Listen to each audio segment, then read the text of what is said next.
Please take your seats that we can start. Member of Slovenian Diplomatic Service, and currently I am the chief strategist at our continue our conversation. And there is a question for Minister Mirzoyan.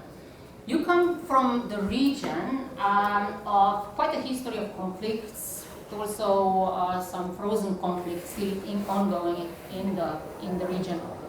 And as Ambassador mentioned, the structures, the institutions, international organizations, how do you see the security potential of the existing structures? And can they efficiently assist you, or we would need something new? What would you think?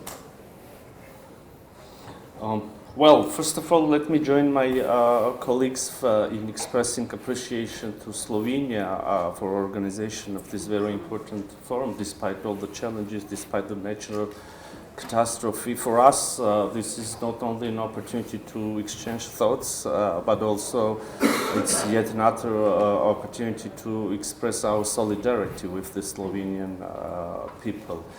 So coming to your question, it isn't an easy one to answer, as it might seem at first sight. On one hand, we have all the institutions that are needed. They have, through these recent decades, they have accumulated all the tools and the instruments that are need or might be needed to manage the crisis and the conflicts. On the other hand, when it comes to real crises and conflicts, we see that these tools and institutions are not efficient. So to make sure that I succeed in drawing the picture in a proper manner for you, I would describe the situation on a real example. You all know about Nagorno-Karabakh, a region in South Caucasus. So as we speak at this very moment, there are 120,000 people who are under a real medieval siege now due to the closure of Lachin corridor. This corridor was established to ensure the link between Republic of Armenia and Nagorno-Karabakh and to ensure free movement for people. This is the only the lifeline, the only line that could connect this region to the outer world. And since Azerbaijan blocked this Lachin corridor, now it's already 8 months, and since June 15th, they completely closed the corridor. Now, no food, no medicine, no fuel, nothing passes through this corridor to Nagorno-Karabakh. So, again, to make sure that you really understand the situation, approximately 2,000 pregnant women, 30,000 children, 20,000 elder people, people with diseases are left without food and medicine and fuel. Azerbaijan already cut the gas and electricity supply to this region, and there are numerous reactions to this situation by the international organizations, individuals, independent experts. Like we have the statements of Secretary General of United Nations, we have statements by UN special experts, special rapporteurs, we have statements coming from reputable organizations like Human Rights Watch, Amnesty International, many others. We have voices of independent experts like the former Prosecutor General of International Criminal Court. We have Council of Europe. We have so many institutions, so many reputable organizations, bodies, individuals who stated very clearly that Azerbaijan blocked Lachin corridor, and as a result we have a humanitarian crisis in Nagorno-Karabakh with the potential to have a humanitarian catastrophe there. So what's next? Nothing. We have 2 orders of International Court of Justice. This is the highest legal body on this planet. We all, as nations, united, we created United Nations organizations, and within it, or in parallel to it, our countries, we created this highest legal body, International Court of Justice. And this court issued 2 orders ordering that Azerbaijan should ensure access through this corridor. And what happens? Nothing. So the problem are not the institutions. We don't have lack or absence of institutions. We need something else. To me, there is lack of political will, and there is lack of respect for the rules. And not only by the one who violates the rule, by all of us. We should feel responsibility for respecting these rules, because alternative is chaos. Because alternative is a situation when might is right, and there always can be a force which is stronger than you. Thank you. And I'm sorry, answering to your question, I would like to come up with another question. Are we okay with this situation? What are we going to do with this situation? Thank you. Coming to Minister Mirzayan, you are an experienced politician now.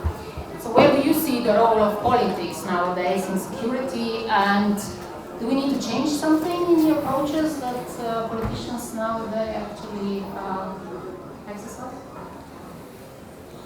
Well, I wouldn't call myself an experienced politician, but thank you for that.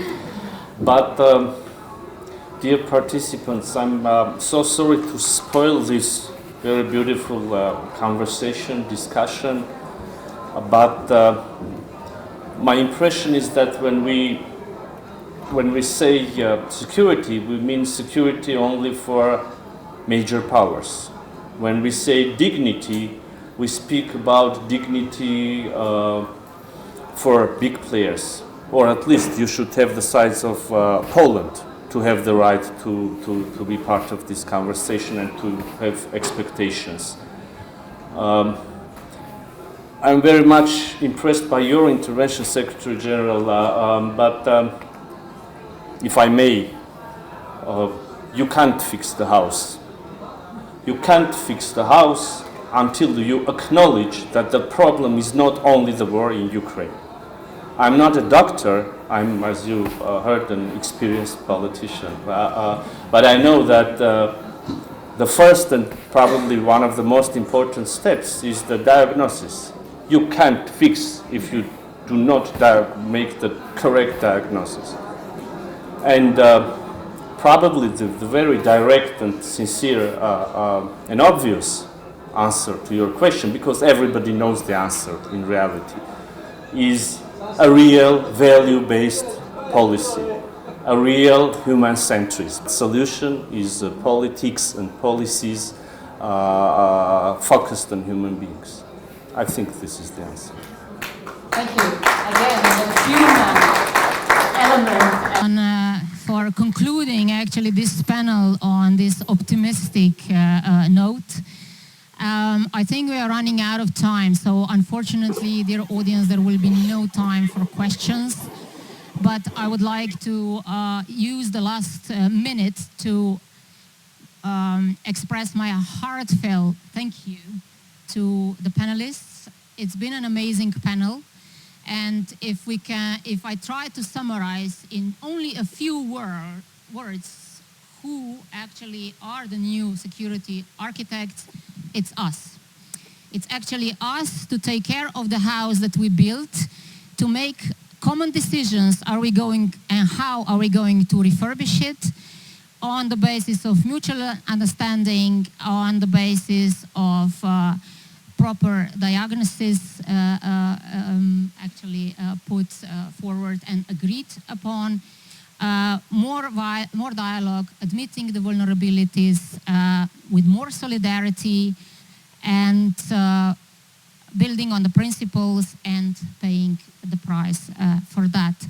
I probably missed many of good ideas, but the recording of this panel remains available. So again, thank you very, very much, and thank you for all the expressions of your words, your expressions and words of solidarity. Slovenia appreciates that very, very much. And on this happy note, although I think the panel could last on and on and on, I wish you all a very good day and stay safe and secure. Thank you.